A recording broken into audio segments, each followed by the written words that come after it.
आखिरी चरण के रण में सभी नेता अपने आखिरी दांव भी चल रहे हैं। सभी को पता है कि कल शाम तक चुनाव प्रचार थम जाएगा। इसीलिए आज यूपी की बची 13 सीटों के लिए राजनीतिक जंगबाज पूर्वांचल के अलग अलग इलाकों में रैलियां कर रहे हैं। आखिरी बाजी में बीजेपी का पलड़ा भारी हो, इसके लिए देश के गृह मंत्री अमित शाह ने महाराजगंज, देवरिया, बलिया, सोनभद्र और गाजीपुर में मोर्चा संभाला हुआ था। अपने भाषणों में अमित शाह ने यूपी को मच्छर और माफिया मुक्त कराने को लेकर अपनी पार्टी को श्रेय दिया। वहीं ईवीएम को लेकर राहुल गांधी और अखिलेश यादव को शहजादे कहते हुए भविष्यवाणी की कि 4 जून को ये लोग ईवीएम खराब है जैसे बहाने बनाएंगे। योगी जी ने माफियाओं को उल्टा लटका कर सीधा करने का काम योगी आदित्यनाथ। अब कोई माफिया की हिम्मत नहीं है कि गरीबों की भूमि को कब्जा पाए, किसी की हिम्मत नहीं है। भाइयों बहनों, भारतीय जनता पार्टी ने पूर्वांचल को मच्छर और माफिया दोनों से मुक्त कराने का काम भारतीय जनता पार्टी ने किया। 4 को काउंटिंग है, 4 की दोपहर को ये दोनों शहजादे प्रेस कॉन्फ्रेंस करेंगे और प्रेस कॉन्फ्रेंस कर कहेंगे ईवीएम खराब था इसलिए हम चुनाव हार गए। इन्होंने तय कर लिया है कि हार का ठीकरा ईवीएम पर फोड़ना है। ये कांग्रेस पार्टी देश को डरा रही है कि पाक ऑक्यूपाई कश्मीर की बात मत करो, पाकिस्तान के पास एटम बम है।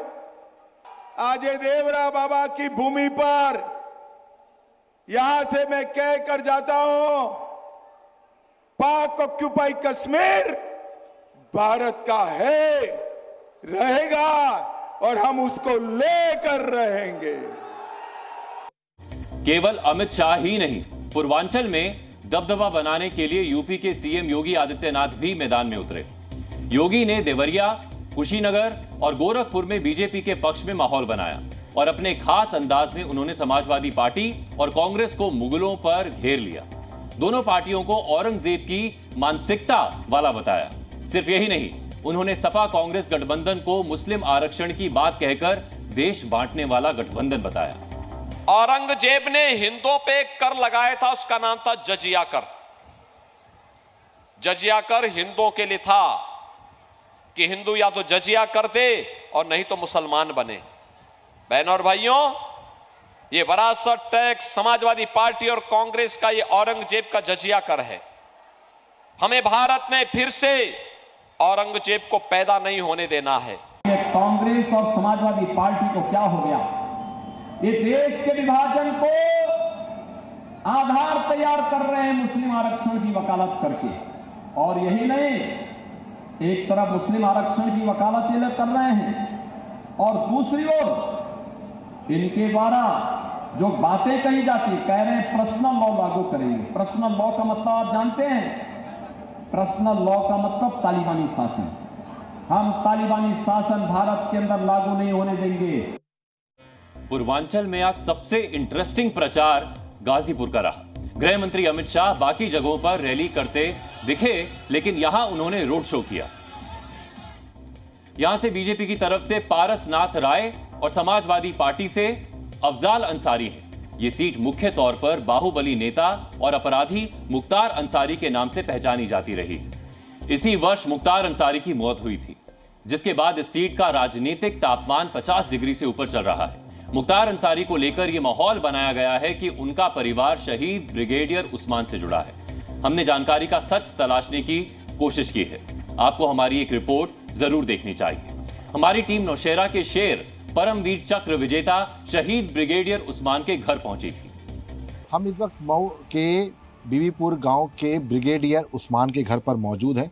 मैं आपको तस्वीरों में दिखा देता हूं कि ये ब्रिगेडियर उस्मान का घर है। हालांकि जो पूरा परिवार है वो कनाडा शिफ्ट हो गया है, लेकिन यहाँ पर तमाम जो केयर टेकर हैं वो मौजूद हैं। क्या नाम है आपका? मंगरू। मंगरू जी, ये बताइए कि सब लोग परिवार के लोग कहाँ चले गए हैं? कुछ मेन मालिक तो कनाडा हमें और वो ब्रिगेडियर उस्मान का बहन है मालिक हमें तो लखनऊ हमें। अच्छा, तो अगर नाना कहते थे तो इसका मतलब कि मुख्तार अंसारी की जो मदर थी, अफजाल अंसारी जो मदर थी, वो इनकी बहन, इनकी बेटी होनी चाहिए। तो क्या उनकी कोई बेटी है ब्रिगेडियर साहब की? नहीं था, कोई बेटी नहीं, सिर्फ परिवार में कौन कौन होगा? बेटी है तो वहाँ कनाडा है। अच्छा, कनाडा है। तमाम लोग हमारे साथ यहाँ के मौजूद हैं। क्या नाम है आपका? जगदीश।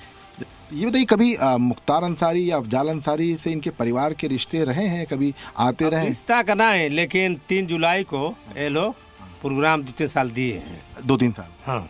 और रिश्ता कुछ? रिश्ता कुछ होगा जरूर, तब नाना कहते थे मुख्तार अंसारी। मतलब कोई ऐसा, मतलब मुख्तार अंसारी या अफजाल की जो माँ थी वो इनके बेटी तो नहीं थी? नहीं, बेटी तो नहीं थी। सगी बेटी नहीं थी? हम नहीं, इसके बारे में तो हम नहीं जानते हैं, लेकिन सगी बेटी नहीं है।